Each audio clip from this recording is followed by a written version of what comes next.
the things that I have been so impressed by during this crisis is Trump's leadership. Now, I was not always impressed with Trump's leadership, and some of you said, Carlin, he's always been like this. You're just seeing it now.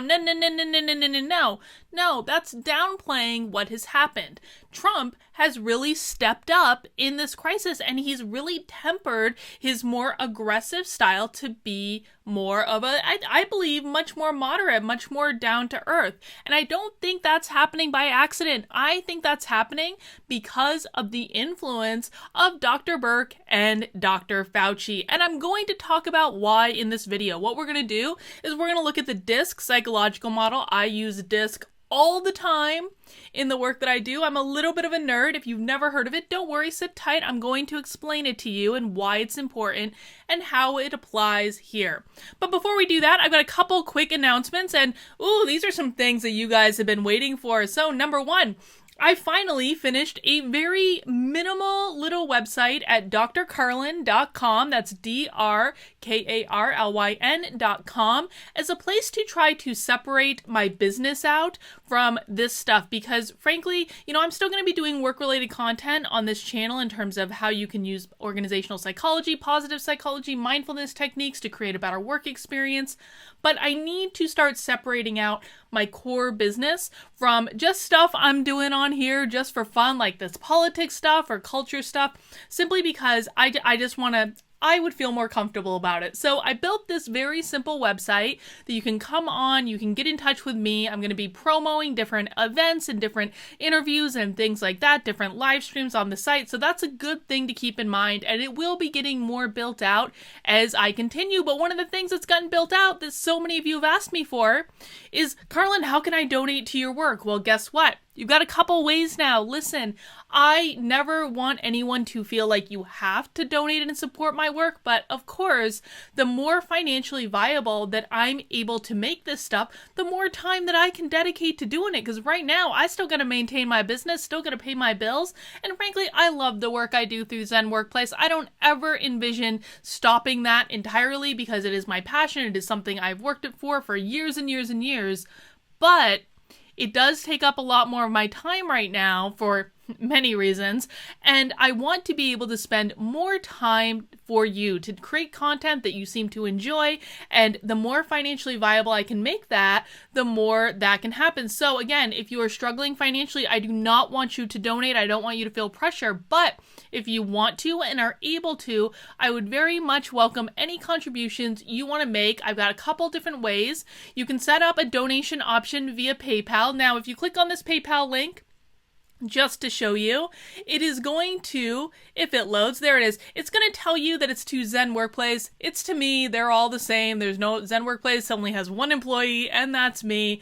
And so it's all going to come to the same place. But the other option is to subscribe to a monthly donation on Subscribestar. And listen, I'm doing a little bit of a challenge. Now, I have to give a shout out to Craig, who is my one and only current subscription on Subscribestar. He swooped in there even before I was even ready to launch it, and he signed up at the intern level. And as I said in the description, you get a shout out in one of my videos and a virtual high five. So Craig, thank you so much. I really appreciate it. Virtual high five to you, my friend.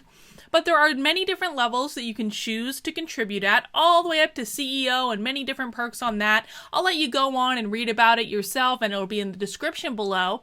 But I am going to be doing a little bit of a challenge. So here's the thing. So many of you have asked me, Carlin, are you going to create a podcast? Are you going to create a podcast? I would love to create a podcast. But being that I've done podcasts before, and I currently technically have one now that I'm not really focused on because it is about the workplace and it's not really appropriate right now. But I would love to create a podcast for you about more general interest topics, politics, culture, that sort of stuff. I need to make it financially viable. So I've got a nice big goal set. The goal is $2,000 a month in subscriptions. Now that's a lot. But there are a lot of you, even though this channel really isn't that big yet in the grand scheme of things, there are a lot of you. And if you want me to create a podcast, I am more than happy to do it. But we all got to come together and make this a viable thing, folks. So if we can hit that goal of $2,000 per month, then I will gladly dedicate time and resources to creating a podcast, and I promise, I won't let you down. But let's get back to the topic of this video, and that is the DISC model and what it means for Trump and Dr. Birx and Dr. Fauci. So, if you are unfamiliar with the DISC model, DISC is actually a psychological model. It was developed a long time ago by a Harvard psychologist. Fun fact is he is the same person that actually created Wonder Woman. There is a whole movie about him if you're interested in that. Now, DISC tells us what are people more inclined to do when they're not thinking about it. Where do their natural strengths lie? Every single person has natural strengths, and every single person has things that they don't usually do so well on their own. They need a little bit of help.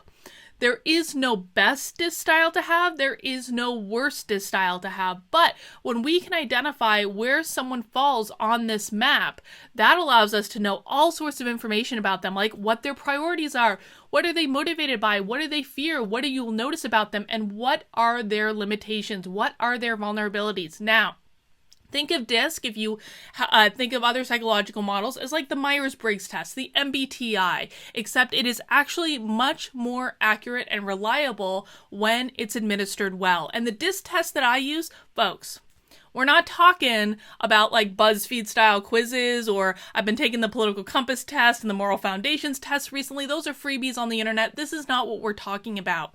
Those freebie tests on the internet are, some of them are okay, but most of them really don't produce all that accurate results simply because they're little freebie things that don't have any research behind them, that are not constantly kept up, that sort of thing. But the thing of it is when you do something like the DISC test through a reliable source, and I have a couple of them that I use, they're highly accurate.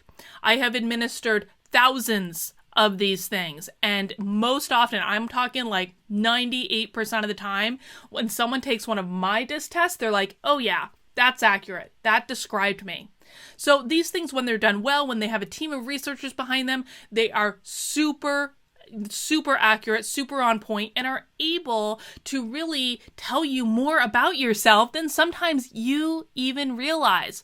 So when it comes to Trump, now I've actually used Trump as an example for years in the DISC model because he is a classic archetype of one particular style. And if you look here on the styles we have dominance, influence, steadiness, and conscientiousness. Take a guess right now in your head where Trump falls. Just take a guess, take a gander. Is he dominant? Is he an influencer? Is he steady? Or is he conscientious? If you guess dominance, you would be right. Trump, and I will, put this on the video, Trump is like a classic dominant style.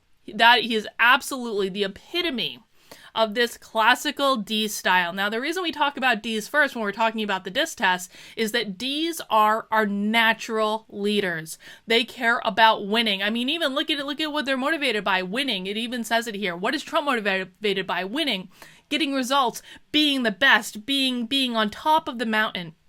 These are his primary drivers. And because of that, and actually a lot of people that have this beautiful D work style, they end up in executive type positions because they just can't help themselves. They want to be in those leadership positions. And frankly, we need them to be in those leadership positions because we need people in the work environment, or frankly in life in general, to be taking charge of situations. We need someone to set the direction, someone to create a big, bold, beautiful vision, someone to tell us here's where we're going to go, and we're going to commit to it, and we're going to do it even if they don't always know how to get there.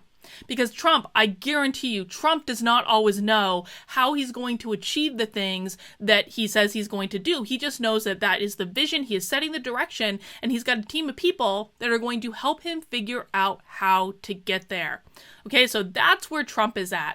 Now, the next style we have is this influencer style, and this is like the people person of the DISC model. These are the people, they always are chatting, they love their small talk. Ds do not like small talk. Sometimes Trump can come across as a little cold and a little emotional. I think that's sometimes when he's pulling from that D side of himself. I also think, though, that Trump has a little bit of I in him, not a whole heck of a lot.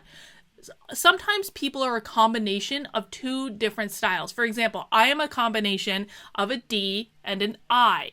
Now, I don't think Trump has as much I in me as as I do, but I definitely think he has a little bit because he's a jokester. He's an entertainer. He likes to make people laugh. He likes to make people feel good. And that's what the I is all about. It's about that social type of personality.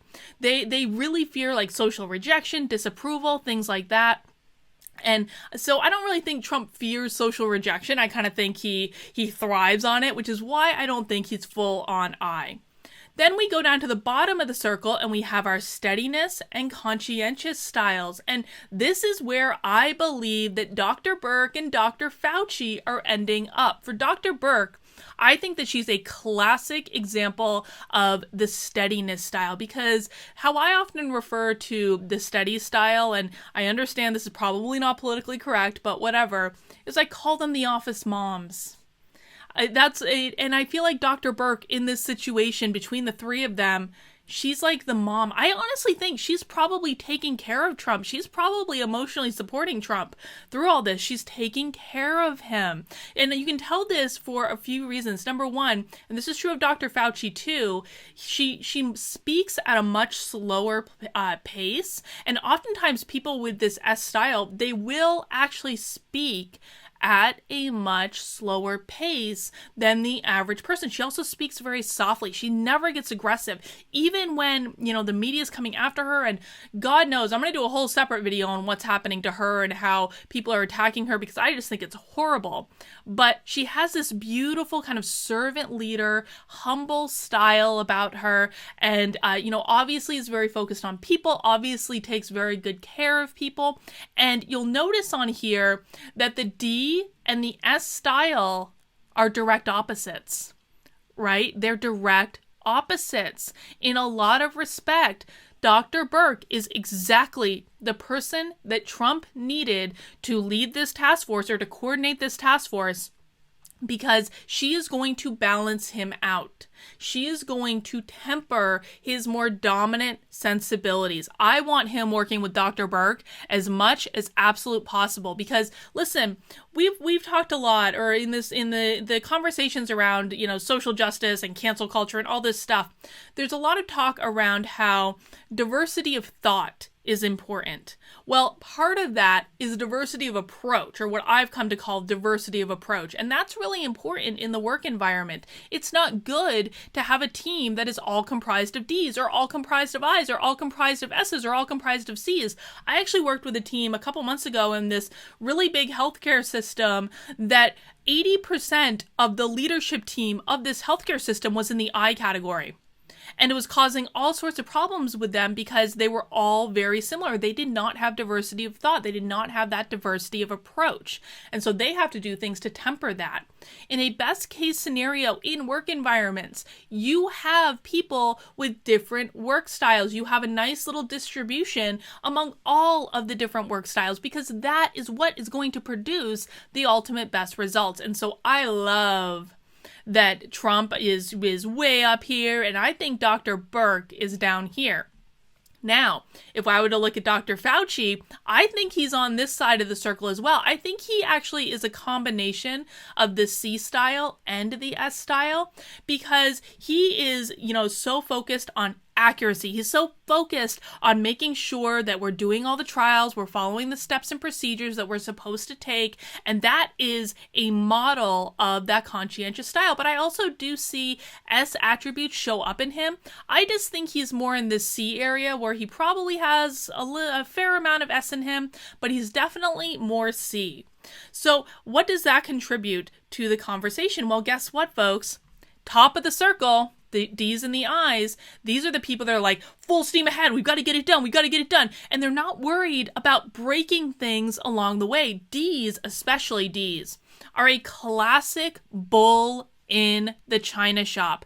That's what they are. They are not afraid to break things if it moves them towards their goal, whereas S's and C's are much more risk averse. So Trump is not going to be risk averse. Trump is like, full steam ahead, let's do it, ready, fire, aim, and all that. Whereas Dr. Birx and Dr. Fauci are going to be much more risk averse. That's why you see them trying to temper Trump. Right? And that's why a lot of people have gotten mad at them for, tempering Trump or contradicting Trump or all of these things. There was a Fire Fauci hashtag on Twitter yesterday. I think that's totally dumb. Because in airing those voices, in not agreeing with every single thing Trump says, it's actually going to serve the situation. It's actually going to make it much, much better. And the other thing of it is, too, is I think that the reason that Trump has stepped into where I want to see him be as a leader is precisely because of the influence of Dr. Birx and Dr. Fauci, because they've moderated him. Here's the thing. When you work with people, like let's take Trump as like a singular person. If he my perception is he typically works with people who are similar to him, or that are kissing his butt and telling him what he wants to hear. When you work with those types of people that are either your same work style or they're just going to say what they need to say to get what they want, then you're going to become more pronounced in your work style. Now, Trump, being that he's all the way out here, he's already on the edge of the circle. The closer you are to the edge of the circle, that means you're more reflective of that archetypic type of that work style. He's already really pronounced. And so anytime people are really feeding into that, or he's around people that are like him, or he's around people that aren't questioning him, pushing back on him, he's going to be full on dominant. And what happens when that happens is Trump pisses people off. He does. That's when you start seeing him getting really cranky on Twitter and having a bad attitude and saying things that you don't like, when he's got people around him that are not tempering that. But the beauty of this situation, and why I think this is working so well, and why his approval ratings are continuing to go up with the American people, is that we have Dr. Birx and Dr. Fauci in their S and their CS styles. They're working with him a lot. And what happens when you have two different work styles that are complete opposites of one another? Because Dr. Birx is basically Trump's direct opposite, but Dr. Fauci is not far off from his direct opposite. He's like pretty different from him as well. And so what happens when you have these two opposite work styles is that they actually start to temper each other. So for Trump's end, Trump is bringing out the leadership and probably getting Dr. Birx and Dr. Fauci to move a little bit quicker than they necessarily feel comfortable. They're moving towards him and he's moving towards them. And folks, this is the best case scenario, because the more that they continue to move towards each other, the better result it's going to be for all of us. So what are some other differences between these two styles? Well, essentially we're looking at the top of the circle, so the D and the I style, against the bottom of the circle, the S and the C style, right? Top of the circle is going to move much faster pace. They like having a lot of things going on. They always have a lot of different projects going on, different ways to direct their energy. So much faster pace. Bottom of the circle is going to tend to move at a much slower pace. Okay, we're seeing that manifest every single day. They move at a much slower, more thoughtful pace. Now, when it comes to work environments, oftentimes it's the people at the bottom of the circle who might be labeled as afraid of change. They're just afraid of change. They won't let me do what I want them to do. They put all this red tape in my way. No, they're not afraid of change. They're not. It's that the people at the bottom of the circle, when there's a problem coming, they see it like a mile and a half away. You know when you're like driving down the street and there's a rock that's coming to hit your windshield and it looks like it's going in slow motion. You're watching this rock coming at your windshield and it's going slow motion. You're like, no, and you can see it happening.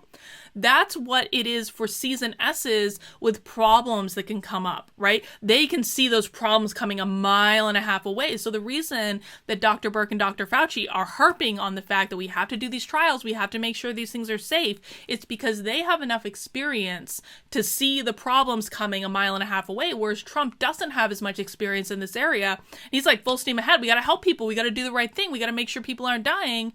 You know, he's going to want to push forward when they're going to be there to temper him. And I feel like they found the right balance. I actually really like that Trump has done this right to try thing where he said that if you're dying, you can try this drug, hydroxychloroquine, I think I pronounced that correctly, and see if it's going to have a chance of saving you, because it's not going to hurt you. It can only help you, and it might not work with everyone, and you've got to watch out if you have a heart problem. You got to talk to your doctor, but giving people access to this drug before it's been specifically studied on COVID-19, that I think is a very positive thing to do, because there's ample evidence to show that it's not going to hurt most people, not everyone, but there's evidence to show it's not going to hurt you, and it can only help you.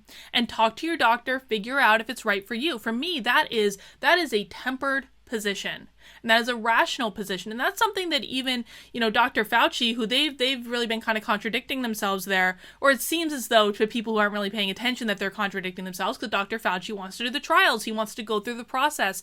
C's especially are very process-oriented people. It's like, we have to follow the right steps to make sure we're doing the right thing. Whereas Trump's like, no, blow it up. Do the right thing now, right? So they're tempering each other in that respect. What other things might we see? Well, listen, especially when we're talking about a strong D, not so much the I. Ds don't really particularly care about how people feel. They really don't at the end of the day. Trump does not care if he pisses people off. He does not, and most people with that style do not.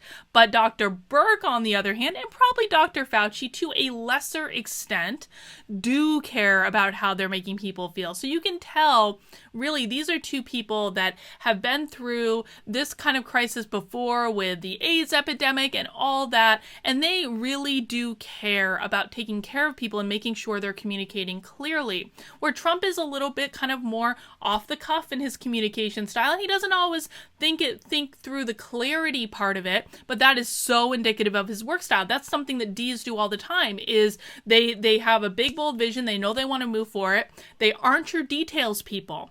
Your details people are, guess who? Our C's and our S's at the bottom of the circle, people.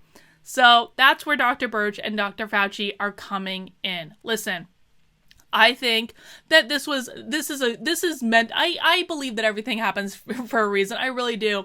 And I believe that this is like the perfect team to come together in this, because we've got Trump's strong leadership style. We've got it that's being more tempered by the two doctors. You got Mike Pence in there. Mike Pence, I'm reasonably sure I don't see him as a strong leader. If I'm honest, I really think he's more in this C category as well, although he might be more of like a DC where he has some, he obviously was governor of Indiana, right? So he does like being in those leadership positions, but he's not someone that I see as being a D or an I, definitely not an I, certainly. I think he probably has a lot of C in him as well. So we've got Trump up here, right at the top of the circle, and we've got like Mike Pence, Dr. Fauci, Dr. Birx. That's the team we're dealing with, and I think that's great. I think it's a good team. And also, we got Trump veering into this I style, maybe just a little tiny bit, just for flair. And I think that's good too, because it keeps people morale up, it keeps people positive. One thing you'll see about Trump that I really appreciated is his focus on the positive and saying, like, here are the good things that are happening. And so that's his I style coming out in spades. He wants people to feel good. He wants people to be happy. He wants to give people hope. And ultimately, that is the type of leader that we need in this crisis, folks. That's what we need. And for people who don't think Trump is doing a good job, I asked this in one of my previous videos too, but I just have to ask again. What do you want from the guy, man? He doesn't need to be the details guy. He's got people for that, and they're good people, and they're smart people, and they're people that have been through not this specific situation, but things that are similar enough to this, where they bring immense experience to the table. So I feel completely confident in this team from everything I've seen. I think it's a very good composition of people. It's a good diverse composition of people. And listen, if you're committed to this idea of diversity of thought, you don't want Dr. Fauci and Dr. Birx always agreeing with Trump. You don't want that. I think Mike Pence does that a lot. I strongly doubt that Mike Pence, tells Trump what his real thoughts are. I think Mike Pence is always agreeing with Trump. But Dr. Birx and Dr. Fauci, they're not playing that game. And that's made a lot of people mad. But I don't think it should. You want diversity of thought. You want diversity of approach. It's a good thing. And in this case, I believe strongly that it has allowed Trump to step up and be the leader that we need him to be.